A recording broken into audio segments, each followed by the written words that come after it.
They are a gateway between the land and sea where two worlds collide. And for any animal brave enough to live here, life is a constant battle. From the ocean depths to jagged cliffs, animals must contend with extreme conditions. Powerful tides up to 16 meters high, winds that speed at over 200 kilometers an hour, and violent waves that can impact with a force of 20 tons. In this chaotic world, many animals survive by sticking either to the land or to the sea, but a few have found a way to thrive in both.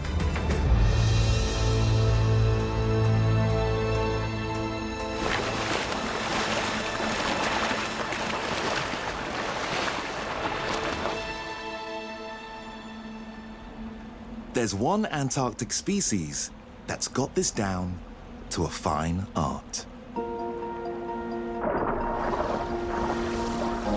The emperor penguin.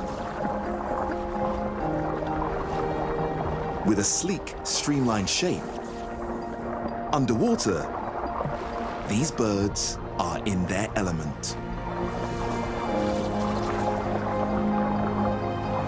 But every year, they have to come up onto the ice to breed.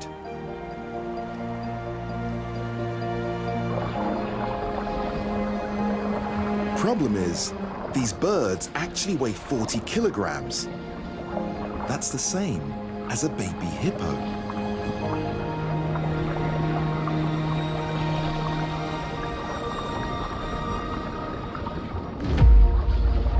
Despite their size, this flightless bird has found a way to get airborne.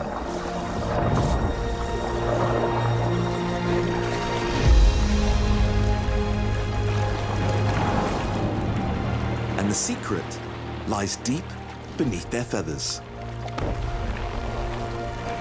Before returning to the colony, emperor penguins will often take a pit stop at the surface to fluff themselves up. But what they're actually doing is trapping air within their feathers. And that right there is their impossible trick. Straight after fluffing, it's time to dive. And as they descend, they clamp those feathers shut really tightly, trapping the pockets of air beneath them. By the time they are 20 meters down, the water pressure is 3 times what it was on the surface. All of this trapped air is ready to go off like a champagne cork.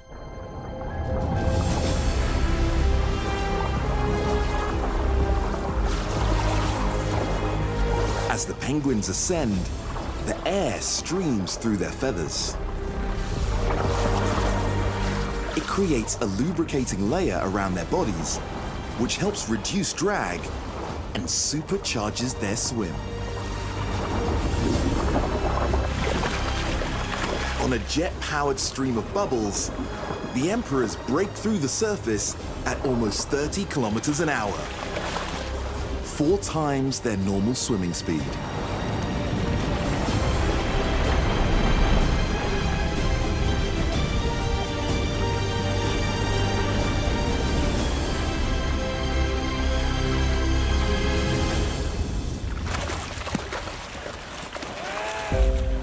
But while these emperor penguins have a slick trick to get out of the water,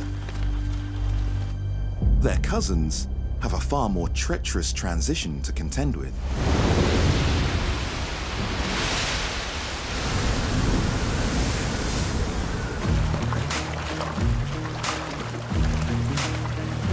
The rock hoppers of Patagonia have quite the coastal commute. Here, the problem isn't just getting out of the water, it's landing safely too.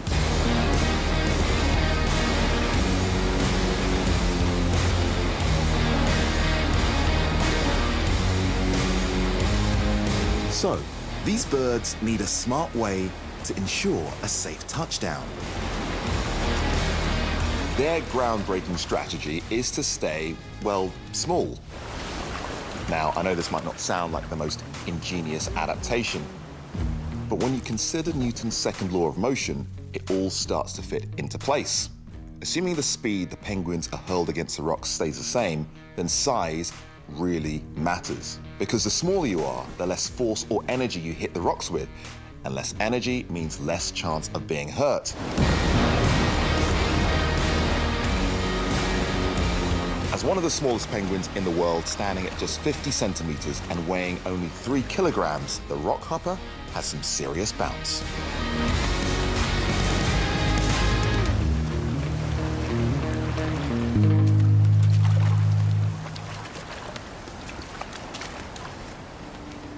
Now, making this perilous journey from land to sea and back again is hard enough. But just to up the ante, imagine attempting this leap of faith with other dangers in the mix. Now is the time to bring your A game. Seal Island, a coastal sanctuary for over 60,000 Cape fur seals. To find food, they have to leave the safety of the land. And they know that just offshore, something ominous lies in wait.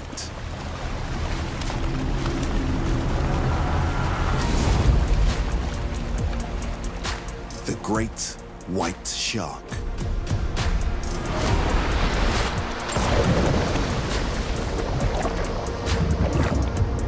With explosive speeds of 40 kilometers an hour and one of the biggest bite forces on the planet, this apex predator prepares for an ambush.